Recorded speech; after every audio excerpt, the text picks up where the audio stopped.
Oh, nice. I've got water too. She's got her cup. Oh, that's lovely. Yes. Okay, we'll start it over again. So what are we drinking this morning, people? I've got water, and I have a story behind why I have water. Once can you tell what's going on? Well, I've got coffee, and it's just got coffee and soy milk in it. And Lori? Water. Water, good. You know, yeah. Responsible and you don't want me. I don't drink and read, so nobody wants me. I don't know. Yeah. Challenge accepted.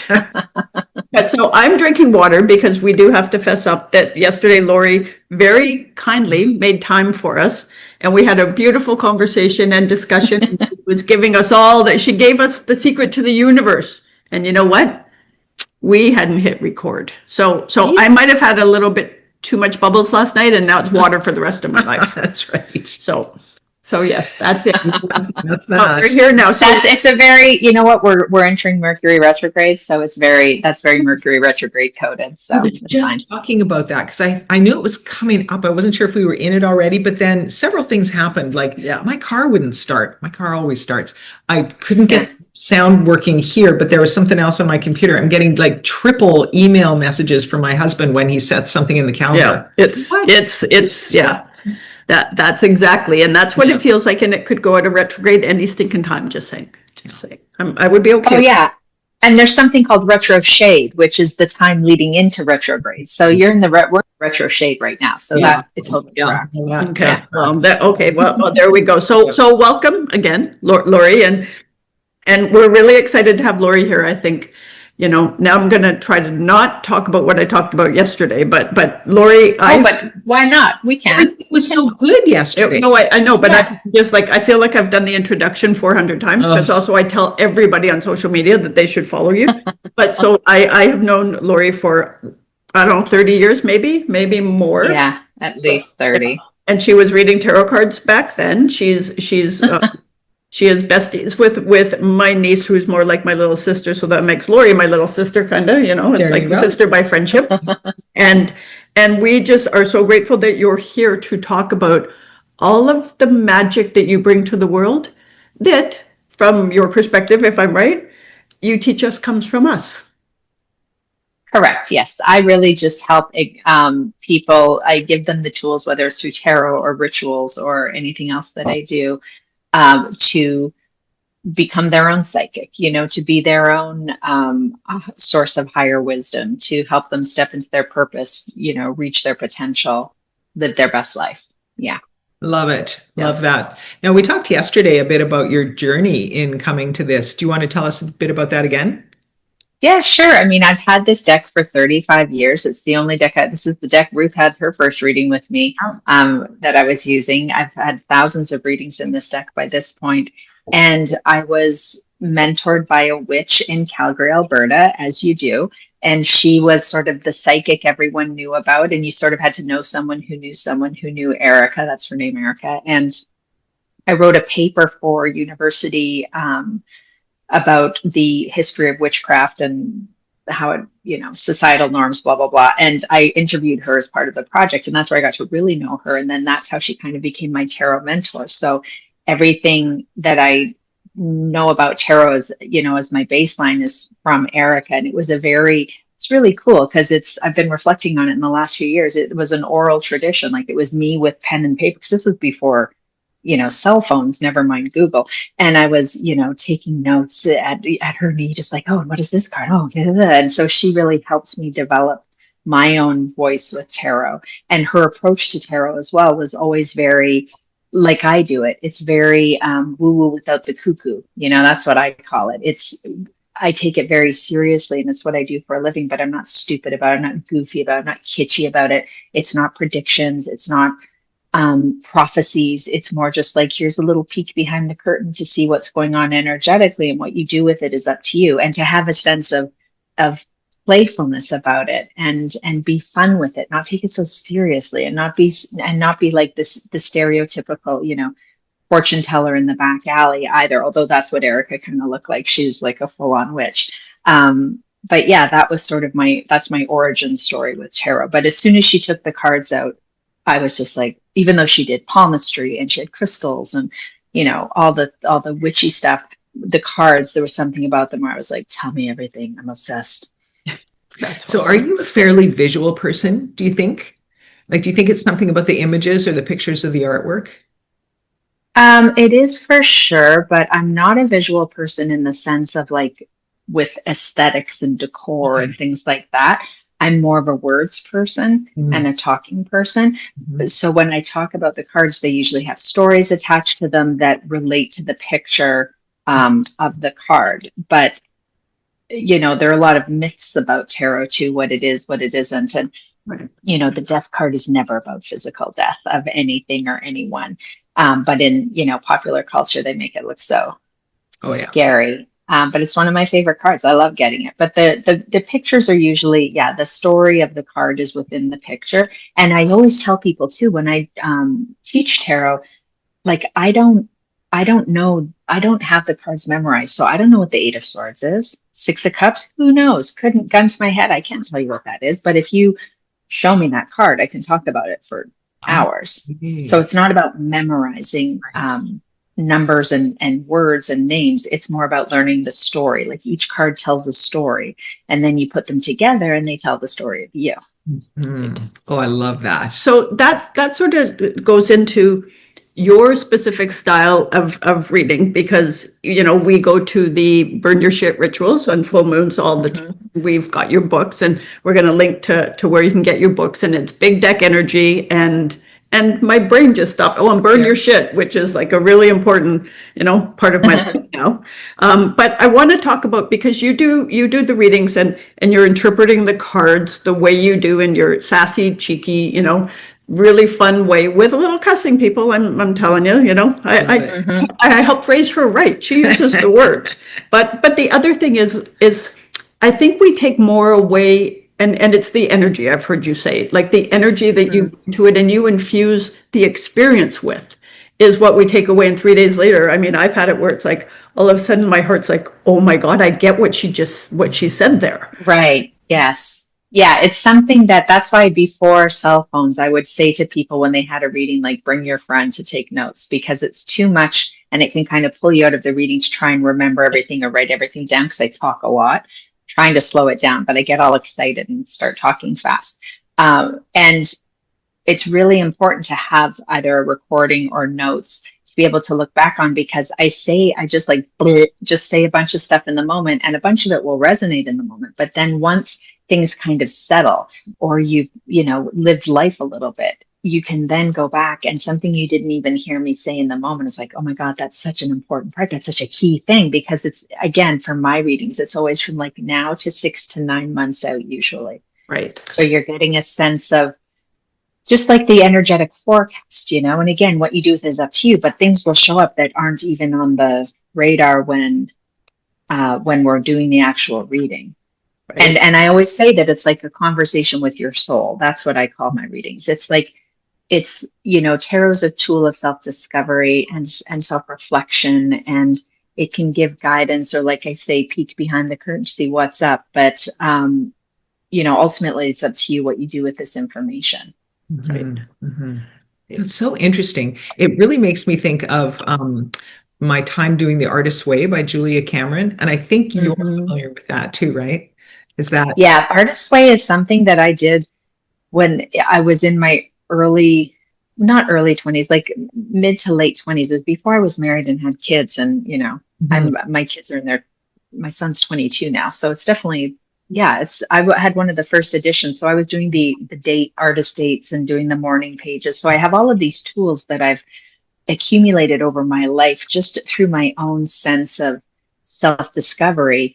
And I've accumulated them and they've incorporated their way into my readings. So I have a card that I call the Brene Brown card. There's another card that's the Glennon Doyle card that brings in modern, I always call it homework, but you know, I've had a lot of people say, God, this is almost like therapy, or it's like life coaching, or it's like all these things. They say ultimately it's a conversation with your soul, but it reflects back to you where you are, maybe where you've been, where you could be, and the work that's required to get you there.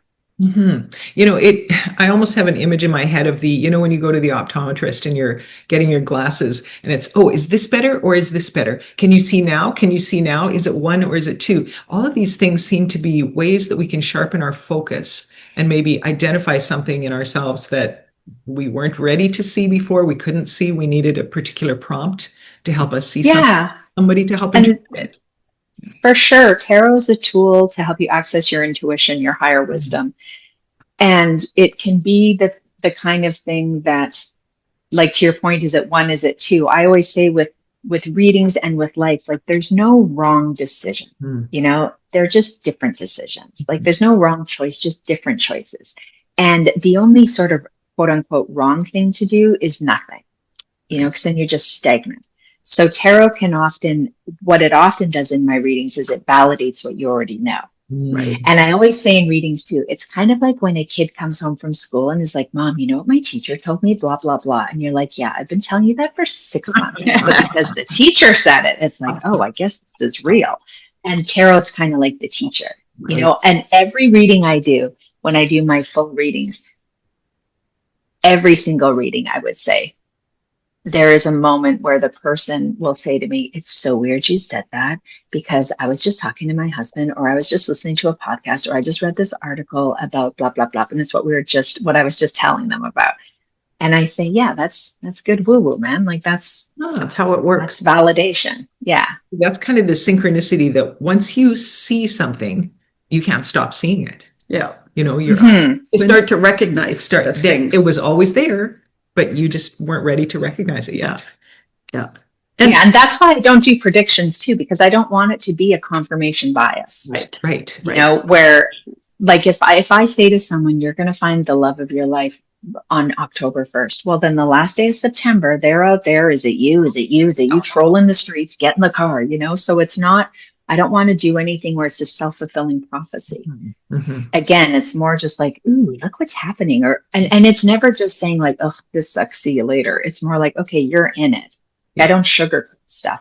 It's like, okay, you're in the muck right now. And here's a way to navigate through it. Mm-hmm. Here's the energy waiting on the other side of it. Mm-hmm. My intention with my readings is always inspire, empower, and enlighten. So that is the tone that I set before every reading. And that's why I don't do, kitschy, like say goodbye to the dog or anything goofy like that. Although a lot of tarot readers do. Yes. Well, but so that sort of leads into sort of one of my favorite, all those there's 5 billion favorites in Burn Your Shit, right? When you do the full moon ritual, burn your shit, and people send you things, and I've sent you things where it's like, I want this to happen, I want this to happen, and what about this, and I want this gone, and you reframe them, and that's exactly like it does become, the word empower, because I write corporate communications is a word I don't really like, but the fact is that's what you do for us, right? We realize we are responsible for what happens next. Right. That's right. Yeah. And yeah, for Burn Your Shit, it's really interesting because at first, I've led full moon rituals like for years, and I've participated in them for years. But when COVID happened, it was like, well, what are we going to do? I don't bake. I'm not going to be making sourdough. I don't want to like learn how to build a violin. So I started doing Burn Your Shit on my front porch on Instagram Live, and it was be like, me and 7 people, and 3 of them were relatives. And then it started to grow and grow and grow. And now thousands of people watch every month. They join from all over the world. And it's so cool. A couple of things, because people will start sending me stuff to burn on their behalf. Before I was just burning my own shit in front of everyone. And then I was like, well, send me your stuff and I'll burn it for you. And I would have to like amalgamate them because there were so many similar ones, like around financial insecurity or around anxiety or whatever. And then I started being like, but I think it's actually this. And, I'm going to reword it this way. And now I recognize that it's channeling, like it's fully it's channeled reframes. And what's really cool is someone from Denmark sends me something to burn. And I'm reading it. And I'm like, oh, it's like I wrote it. And then I may do some reframe around it. But then I say it on the Instagram Live, and you're watching wherever you are. And you're thinking like, oh man, this really tracks. And it is much our release as it is Denmark's release. We have this collective coven happening. It's really cool and really powerful and cathartic. Whether you do a ritual with me on Instagram Live, or you're doing it, yourself on a random Tuesday morning, when you put ritual to endings, there's science and psychology around the efficacy of that kind of thing. So and I mean, Burn Your Shit has a lot of scientific studies cited as well, because there is real science and psychology behind why rituals work and why we need them. Like, they are the fabric of our humanity. We need rituals to survive. Mm-hmm. Yeah. Well, let's go into just a little bit, because you didn't sort of wake up at 20 or 22 and think, I'm going to become this. And I'm not even quite sure, because you tarot card read, but you also do other things, right? So would we call you our spiritual advisor? What would we call you in this career? It's really interesting, because it's funny. I'm putting together a pitch deck for something, and I have like 7 different pitch decks depending on who it's going to. And when I say it's like Lori Dyan, and then underneath that it's like tarot expert, best-selling author, ritual guide, and that's sort of where it is now. Okay. But there's not one thing. I don't really love spiritual advisor. I think that sounds kind of like, what am I, your priest? And energy worker. You might be mine, right? You might be a spiritual priest. I mean, priestess. My friend Asha Frost, she's a medicine woman. She's wonderful and does oracle decks and writes beautifully. And she and I were speaking once, and like, she's a medicine woman, and I have Indigenous lineage. I'm Peguis, like I'm like status card Indigenous person on my mom's side. And she told me once, because I was like, kind of like to your question, like, what am I doing here? Am I not, why am I craving to be on the biggest stage with the biggest microphone with the biggest platform? Like, I'm a full-on narcissist. Just like, okay, first of all, you're not a narcissist, because you don't get off on the energy that people give you. You get off on the expressing your energy to the people. Mm-hmm. And she said, and also narcissists never think they are. A narcissist would never ask. But she also said, your words and that when you speak them or write them, your words have wisdom in them. And that's great.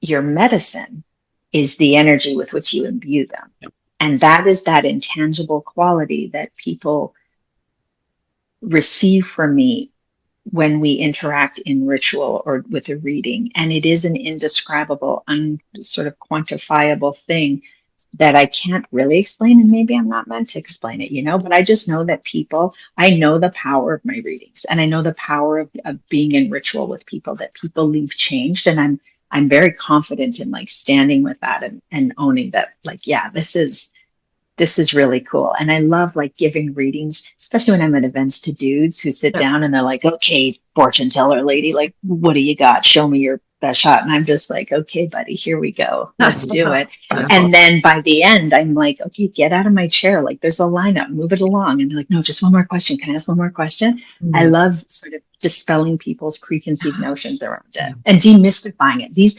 tarot rituals, all these things are such profound, effective tools that we all have access to.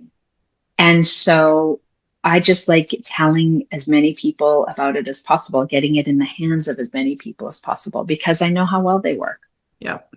Yeah. So with that, as you grew this career, like, because I know for a fact, because I've worked with you, and she is one of the few people I've ever met that can write funny. Right. Funny is hard to write, but and you've brought this into it. But where did the shift come when you realized, like, no, this is my calling? Because you're a great writer, and you could have just gone that way and only done that. So yeah, it's funny. You make the choice. I don't know if you're familiar with Gay Hendricks. He has this book, The Big Leap, and he talks about your zone of genius, your zone of excellence, your zone of competence, zone of incompetence. Like, my zone of incompetence is accounting. My zone of excellence is writing. Like, I know I can get paid to write. I'm a good writer.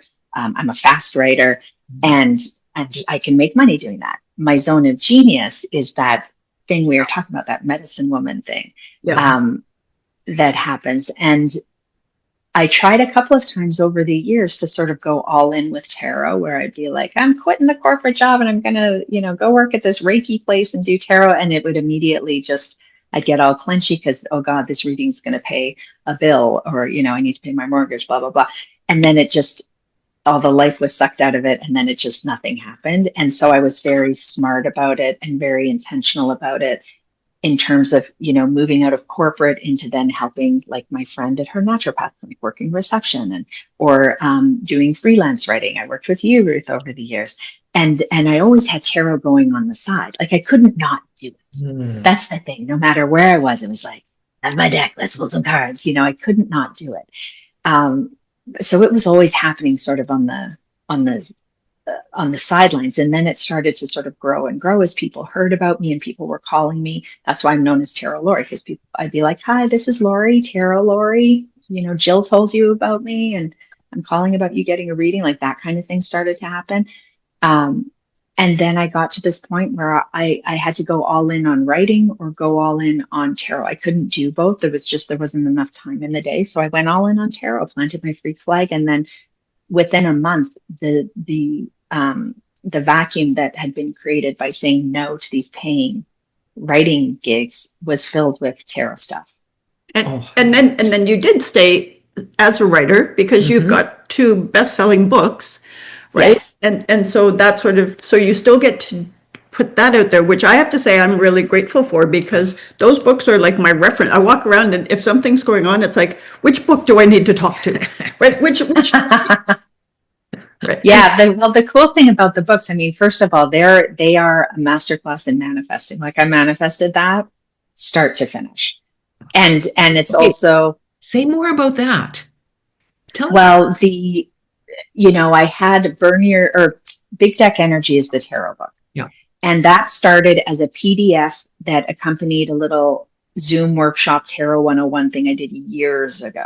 And then I started adding to it, not just my interpretation of the cards, because as you develop a dialogue with your deck over time, the meaning of the cards can evolve as you do, and it can become something quite personal, even if it's still rooted in that traditional message. And so I wanted to show that in this handout, this PDF I was sending people. And then I started putting a little story for each card. Like, here's how this card showed up in my life, like as a real life example. Yeah. And it just grew and grew and grew. And I had all these friends doing self-publishing at the time. It was before COVID. And I was thinking, God, if they can do it, like I'm actually like a professional writer. If they can do it, I can surely do it. And then I started looking at at self-publishing. And then I started thinking, I wonder if I could get one of the publishers to like pay me $1,000. So I'm just not out any money. I won't lose money by doing this venture. And I'm all the while, because I always say manifesting, it's intention and inspired action. And then you step back and let life unfold. Mm-hmm. So the intention I was setting was shifting. It was going from self-publishing to like maybe a publisher pays, and then like, God, what if I got an agent? Should I try and get an agent? Mm-hmm. And I had tried to do that with a fiction project like 10 years before, and it kind of went nowhere. I got really close, but it went nowhere. So I was a bit like hesitant about it. I thought, yeah, this is a different thing. It's nonfiction. So I started, doing research on agents and their genres that they worked with and blah, blah, blah, and this whole spreadsheet. And I'm still working on the book as I'm doing this, but I'm also visualizing myself like opening a box of books, and there's my book that someone paid to publish. And I'm like, oh my God, this is my book. And so I'm doing the visualizing and everything, but I'm also taking the action. I'm doing the research. I'm putting together a kick-ass query letter and a nonfiction proposal that I paid an editor and agent to critique my query letter. So I was making it really solid and tight. And then I started querying agents. And this is a years project that was happening. And then I got an agent.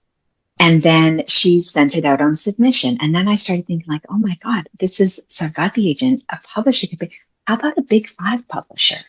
Like, why not a Random House? Why not a HarperCollins, right? Mm-hmm. And so we got some meetings with different publishers, one of which was HarperCollins. And a friend of mine who is an agent for content creators down in LA, she had said to me, make sure you go into this meeting with book 2 in mind, because they're not going to want to work with like a one book wonder. They're going to want you. She said, you want to be in business with someone who wants to be in the Tarot Lori business. Mm-hmm. And I was like, ooh, that's good. And I wrote that down. Okay. And then in this meeting, with HarperCollins, Burn Your Shit had happened just a few days before, and you have to, in your nonfiction proposal, put together a whole marketing plan. And so I had mentioned Burn Your Shit. So we got on this call. My agent was a bit late to the call because there was a big snowstorm. It was just on Zoom. And so we're chit-chatting, and I had a whole list of notes right below the camera of things about why did you want to write this book and blah, blah, blah, blah, blah. So it was all about tarot. And they said, oh, yeah, we just saw your Burn Your Shit a couple of days ago on Instagram. That was fun. And I was like, oh, Burn Your Shit, blah, blah, blah, blah, blah, and talked away about it. My agent gets on the call. We're talking about the tarot book. They're like, you're a very good writer. We know you can write. Tarot has kind of been done to death. Like, what about other books? Like, do you have any other books that you have in mind? Like, what about this ritual, like this Burn Your Shit thing? And I said, well, actually, book 2 is all about rituals, even though I had no book 2, anything ready. Like I had nothing. I just knew that if they asked, I was going to say it was about rituals because I had at least one Burn Your Shit. Right. And then I said to them, I want to be in business with a publisher that wants to be in the tarot Lori business. And they were like, you did. Oh, my. Right. So I was having my intentions and I was taking that inspired action. And then I was just kind of seeing what happened, because if I had been so focused on having a publisher pay me $1,000 to do this, or getting an agent who gets it published, then I wouldn't have gotten what I did, which was a 2-book deal. Because my agent said, we want you to write a book about rituals. And my agent, they want to commission me for it, HarperCollins. And my agent said, yeah, that's great. She'll do that. She'll write the best book of rituals you've ever had, but you have to also buy the tarot. And that's how I ended up with the 2-book deal, and how Big Deck Energy ended up being the 2nd book that was published. And then I had to write a book.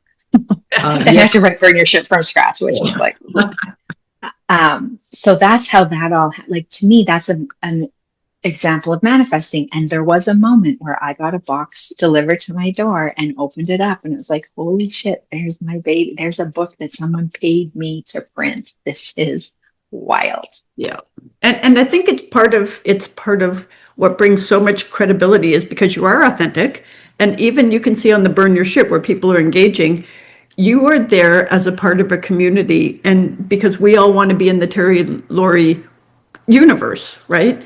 Too. And I think that's part of it. And that's by getting people behind you that want to be in the Tarot Lori business, turns into, we get to be a part of the Tarot Lori community, right? I think there's a huge value that I'm sure you appreciate, but I'm not sure you really understand what it means to many of us to come on, with the full moons, when it feels like somebody's helping you lift the thing that's sitting there off your shoulder, and not just going, here, I'll take it. It's like, here, I'm going to help you face it.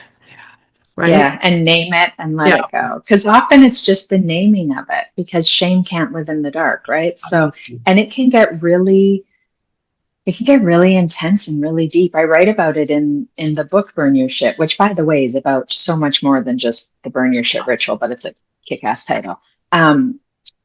There's just so much power in identifying and then bringing to the light the thing that is really holding you back, the scary thing, and you think this big Game of Thrones dragon hiding under your bed at night, and it's really like a ladybug.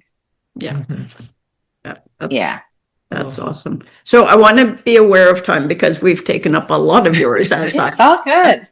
But so I want to talk a bit about, because you've got some really cool things coming up. You have both books, which we highly recommend buying. They are both, first of all, they're entertaining. So it's not like, I've tried to learn tarot for years, and you read a book and it's like, this is the most boring thing ever. But now I'm learning through yours that I'm not supposed to have anybody else's voice, right? Burn Your Shit. That's right. Oh my goodness, is like, that's the thing you need to walk around with, because you feel like you have a warrior in your pocket, right? That's going to take away. But buy the books. But the other thing is, you have a tarot intensive coming up. That's right. Yeah. So the Tarot Intensive, Big Deck Energy is everything I know about tarot in a book. And what's cool about Big Deck Energy too is that you don't even need a deck to give yourself a reading. You can just take the book, take the section, which is actually the smallest section of the book, that is the card definitions, and flip through them. What do I need to know today? Boop, eyes closed, pick a page. That's your reading. So you can give yourself a reading without a deck, which is cool. People also want that one-on-one or one-on-few like mentorship, kind of like I got with Erica, the witch. And so that's what the Tarot Intensive is. It's 6 weeks. It's 2 hours every week on a Zoom. There are only 12 people. And it's really helping people hone their own voice with tarot, tap into their intuition, but hone the way. I'm not teaching anyone how to read like me. I'm teaching them I teach you how to read like you. I help you discover, kind of like you discover your writing voice, is discovering your tarot voice. And it's going to be a lot of one-on-one. It's going to be a lot of like, okay, you're giving me a reading now, like pull a card, tell me what it is. And it's not me saying you're doing it wrong. It's like, okay, tell me more about that. What are the colors saying to you? Is the number any kind of, any other symbol in there that's speaking to you? So it's really helping you because people will have the single card, right? And they'll be like looking in the book going, okay, that's what this card means. Okay, how does that apply? Okay, great. They kind of get a sense. And then they pull a second card and then they're screwed. Because like, how do I put these cards together? That's what we're going to look at. That's the thing that trips people up the most is like, okay, I got this card and I get this card. What do they mean? Right. Like, how do these go together? Right. And I'm going to show you how to do that. So that's the Tarot Intensive. And it's it's an investment, but it's because you're getting to pick my brain and ask me anything and me to work with you really closely to help you develop that. Yeah. So that's really exciting. I've never done that before. And what are the dates? Yes. So we want to make sure it starts at the end of March. End of March. Okay. March 28th. And it goes for 6 weeks. Every, is it Saturday or Sunday? I can't remember specifically because we flipped. Oh, Saturday, I think, because we wanted it to make sure that it was available to like people in Australia and in Europe and stuff too, because it's, I have people sort of around the world. I deal with all time zones. Okay. No, that's good to know. We'll have a link up as well for that. And you have something happening in France in the spring too. Yeah. At the end of May, I'm going to France. I'm going to be going on a train an hour north of Paris to this beautiful property that this woman, Regina, owns. This is another thing I manifested. Like I wanted to be, I lead retreat weekends at Canyon Ranch Spa. I've done it in Bali. I've done it in Oko where I was living. Whether it's 1 day or 3 day or 5 day retreats, I really love it because that's when we're burning our shit and we're manifesting and we're doing tap into your intuition and let's heal those core wounds and let's get into it, and the magic that happens when people, specifically women, but when people gather. And so, and almost like every chapter of Burn Your Shit could be a component of a ritual weekend or a ritual day, a retreat day, because it's like starting and ending your day with intention and rituals for grief and menopause and puberty and, birth and death and all of it is in Burn Your Shit. But then taking all of that and putting it into practice in person during a retreat. So that's what we're doing at the end of May in France. And Regina has a PhD in pharmacology, but she's also a psychic medium. And she works a lot with sort of C-suite level female executives, but this retreat is open to anyone. But who are at that space of kind of like, well, what now? Like, what am I going to be when I grow up and you're 55, So it's the two of us. And then also this beautiful woman, Arazu, who does breath work and somatics and Kundalini yoga. So it's this really curated week-long thing. It's the Go Slow to Go Fast. Go slow to go fast, I think is the name of it. But it's basically just like disengaging from the busyness of the world to really just work on you. She's bringing in a chef. We're going to do little excursions, like a choose your own adventure thing. We're going to burn our shit outside under the moon. I mean, it's going to be delicious. So if people go to my website, I'm sure you'll have the links here too, but tarotlori.com, I have information about it. Yeah, but we'll definitely link and push it out, because these both sound like really interesting experiences, like once in a lifetime opportunities. Right? Like the thing in France is the France retreat is really once in a lifetime. It's going to be pretty special. I don't know, getting you to mentor tarot cards, that feels pretty special too. So now the other thing before we sort of close off is we thought maybe we'd ask you to pull a card for our community. Ooh. Well, and each of you, it would be weird if I didn't. Right? I guess that's true, but I'm a little scared. Just I'm saying. not. I'm not. Oh, Ruth, you've had enough readings. I have, but it's one of those where I'm in this little transitioning stage of life, and you're going to give me homework. I can feel it. Well, that's the thing too. Someone asked me the other day the difference between oracle and tarot cards, and there are all these differences. But I said the key difference in terms of vibes is that an oracle card, it gives you a beautiful message, and it can be like a prompt for yourself to journal or something. But it's kind of like grandma coming with cookies and hot chocolate and being like, honey, you're just my favorite, and here, let me take care of you and give you a warm hug, and and then tarot is kind of like that sassy aunt who's seen some shit, who is just like, girl, sit down, we're going to tell you what's up, like, get your head out of your ass, come on, what are you doing? But like, that's the vibe difference, which I thought was funny. Okay, you guys, before she even starts, I'm talking to the community now. You hear Lori's voice. She's so fun. She's so warm. She's so engaging. That's what her books sound like. That's exactly. It feels like you're. Yeah, thank you. Yeah. And it comes out it's just like it does there. And I'm just like, you guys, you buy the books. You won't. And she is the cheeky aunt, I gotta say. Yeah. Yeah, thank you. And you know what? I appreciate that, because there's no ghostwriting happening with me. Like, how I speak is how I speak. And it's definitely sort of it's elevated, it's prose, it's grammatically lovely in the book. I can be a little bit more maybe just coarse or unrefined in my day-to-day, but it's definitely my voice. Oh yes. Okay, I want to pull a card for you, Ruth, first, and then Roxy, and then the collective. Okay, so I'm already locked in. I'm doing the awkward stare. This is what we do on Zoom, which is funny too, because I used to do all my readings in person, and now I do it all on Zoom, even if you live down the street. And I still get my goosies. I still get the tarot sweats, as my kids call them. And people, I think, are more open and energetically and emotionally in their own space. So that's why I love a Zoom reading, and we can record it too. But yeah, I'm doing the awkward stare to get your mojo in here. And then I'm just going to pop that in. Okay, so all I'm going to ask, and this is the best question you can ask a deck of cards, is just, what do I need to know right now? So I'm going to ask, what does Ruth need to know right now? Okay. Ruth, we're getting home. Okay, so this is going to sound a little bit repetitive of what we've spoken about in our conversation. But again, the cards are like, did we stutter? Like, we're going to make sure you get this. You have the 7 of coins, and the 7 of coins, he's sitting there, sort of contemplating and taking stock is the imagery. He's got this garden, and he's sort of leaning on his rake or whatever his farming tool is there, and just contemplating like where he's been, where he is, where he wants to be. This card is giving you homework. It's asking you to put pen to paper, do some good old-fashioned goal setting, and don't type it out. You have to write it out. And do a 3-column chart, past, present, future, or just write at the top of a page, I am now ready to receive. And then you're going to, from a more practical point of view, ask yourself, well, how do I reverse engineer this? What am I going to do today to be in this position tomorrow?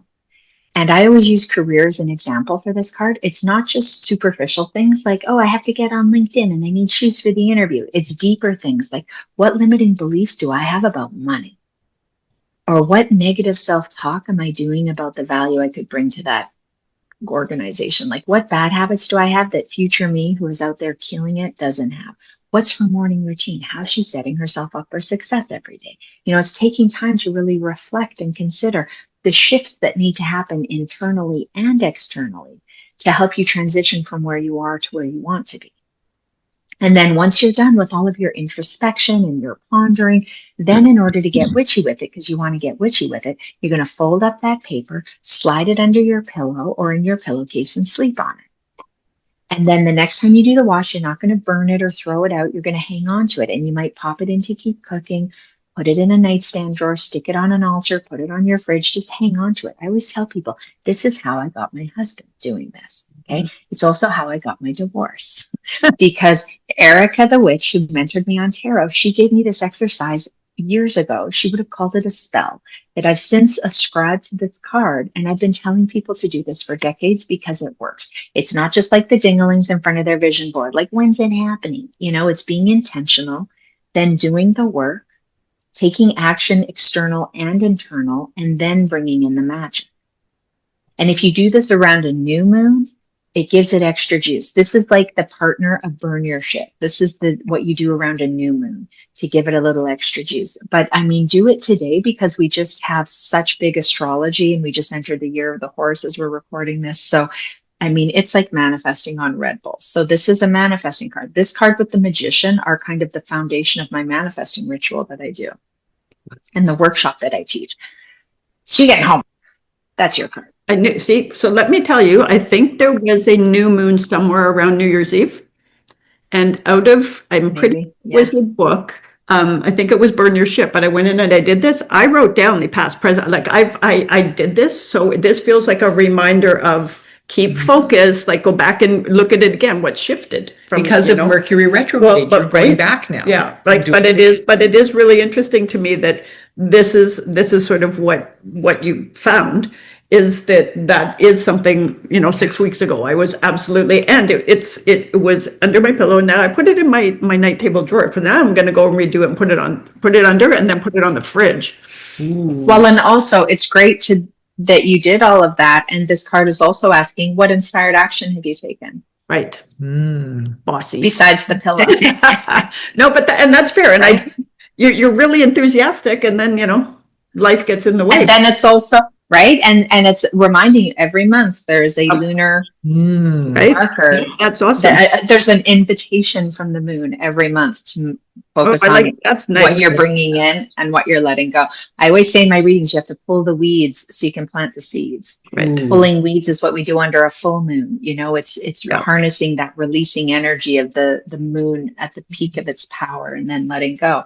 And then a new moon is planting seeds. So this is a planting seeds, and they go hand in hand, because often when we're manifesting, what happens is you're manifesting and it starts to bring up shit you need to burn. Yeah. No, that's good. And just for the community, this is Lori. This is authentic Lori. She's always giving homework, but also she makes, now I know what will happen to me. I'll go away and I'll do these things and I do all this stuff, and we'll be walking the dogs in the forest, and it'll be like, shit, now I got to do this. Right? Like, and I curse her and love her at the same time. Just saying. Yeah. Well, that's tarot. Like, tarot's constantly dragging me, where I'm like, God damn it, tarot. All right. Oh, that's interesting. I'm like Moira Rose on Schitt's Creek with her wigs with my cards.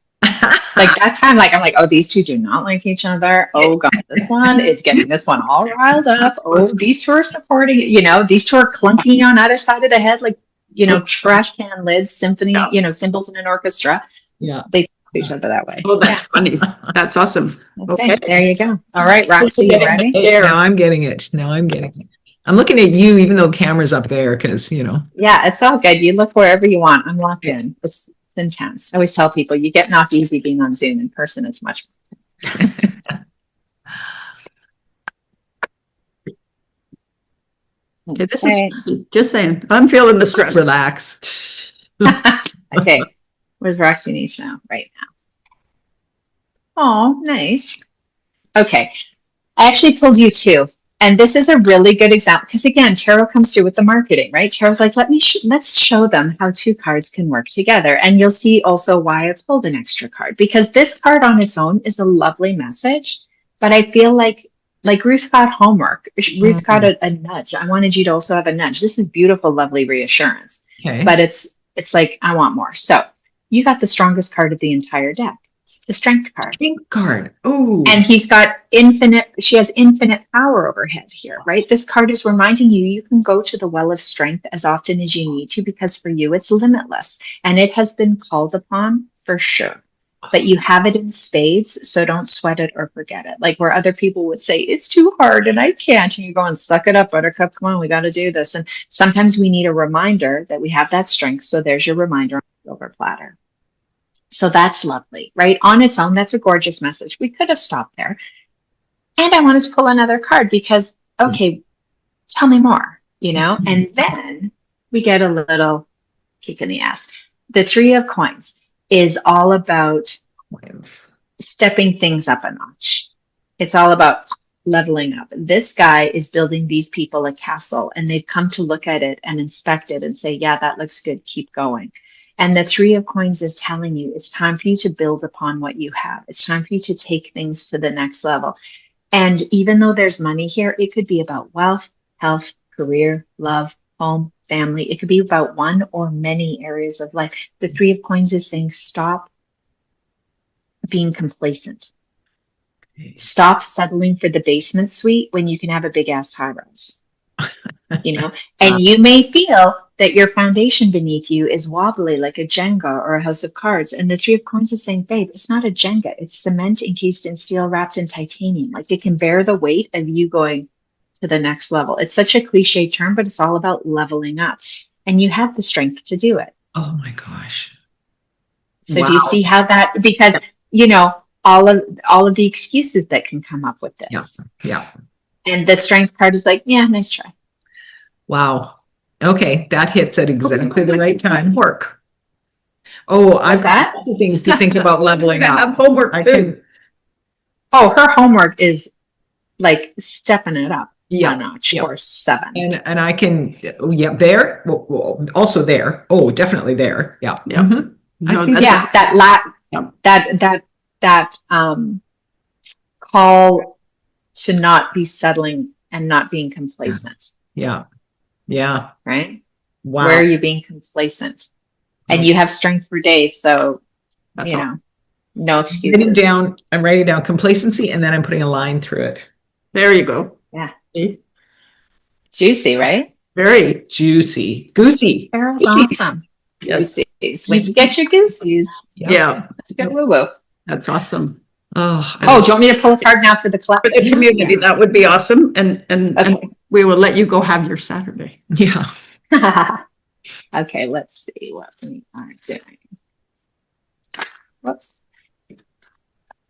Okay, just thinking about community. What does this beautiful collective of souls listening to this need to know right now? Again, Tara's now kind of showing off because it's a juicy message. The Two of Swords. So it's this lady sitting in front of this lake at night. The moon is in the sky. She's blindfolded. She has her arms crossed in front of her with these 2 big swords, and she's guarding herself. And she's like, okay, I'm safe. And I don't know what I'm safe from, but at least I'm safe. So I will sit and be safe from whatever I have to be safe from. Safe. And it's being stuck and held back by fear, doubt, insecurity, anxiety, the unknown. And that's represented by the moon. The blindfold is like she doesn't even know what the hell's keeping her feeling stuck or feeling yucky about it. And maybe it's not her business. Like we don't always get to know all the things about all the stuff.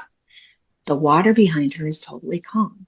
So she has a choice. She can let her guard down, put herself out there in ways that feel awkward, scary, uncomfortable, untested, vulnerable, remove the blindfold, and then be like, oh shit, well, there's nothing here, and put down the swords and off she goes. Or she can just be stuck forever. So the Two of Swords is saying any kind of challenge or obstacle you see before you that seems insurmountable, where you're like, oh my God, it's the Great Wall of China. How the hell am I going to do this? The Two of Swords is saying, babe, it's not the Great Wall of China. It's Jell-O. It is tissue paper. You know, it's the anticipation being so much worse than the actuality. It's the kind of thing you look back on after and go, why did I make it so difficult? It didn't have to be so hard. That's amazing. The good news, bad news, the good news, bad news about the Two of Swords. The good news is it's all in your head. And then the bad news is it's all in your head. Yeah. Having the awareness is half the thing to dealing with it. And do you see how this card can be tied into both of your cards too? Like they apply to both of you as well, right? About how this is getting in the way, Ruth, for you with the manifesting and the goal setting and the inspired action to follow up the intention. And then Roxy, for you, that leveling up. And like, this is part of that thing that's keeping you complacent and staying small and settling for crumbs instead of the whole damn cake. And that's why tarot is so cool, is because it is specifically random and randomly specific. This applies to me too. I know exactly how this applies to me. It applies to every person in a very personal way. And that's the magic of tarot. Like that's where the magic is. Yeah. No, that's. And I get into that in the book about how it's rooted in archetypes and it's the collective unconscious. There's the word. I actually wanted to talk to you about that, but we've run out of time. But I love that you brought that up because you were saying like it applies to everyone randomly and specifically and randomly. Yeah. Human experience is really we all go through very similar things in very different ways, right? And our Mhm. journeys are similar. So there's a lot of things that Yeah. will touch for everyone at every stage. Yep. Yeah. That's exactly right. No, Mhm. it's awesome. Well, thank you for this. And we're going to put everything up there, including, we always promote the Burn Your Shit. Thank you. We will put up all the links. We will also push them out. Yep. Right? And then the one thing we would like to end with, we're going to end with, the more happy hours, less bullshit thing, but could you say goosies for us? It's our favorite. Goosies. Your shit, yes. Oh yeah, I got the goosies. Goosies. Goosies on goosies on goosies. Yes. Oh, yeah, there's our soundbite. That's exactly, I that's, love it. and it's that word, I don't know what happens, but I'm filled with joy when you Oh, say yeah. it. It's Oh, yeah. just one of those where it is, but we are so grateful that you could make the time twice for us. But thank you so much, and we'll send over all our promos to you so you can see them and stuff. Perfect. This might be our best podcast ever. Oh, hey? yeah, yeah. Is Well, it, I'm so happy to be a part of it. is it because we messed up the first time around? Right. I don't know. Is it? Yeah. Did the universe just want a Saturday morning where, Maybe. But anyway, thank you, Lori. Thank you very And much. we will. Yeah, of course. Thank you, and have a good weekend. Thank you. You too. Bye. Bye. Bye.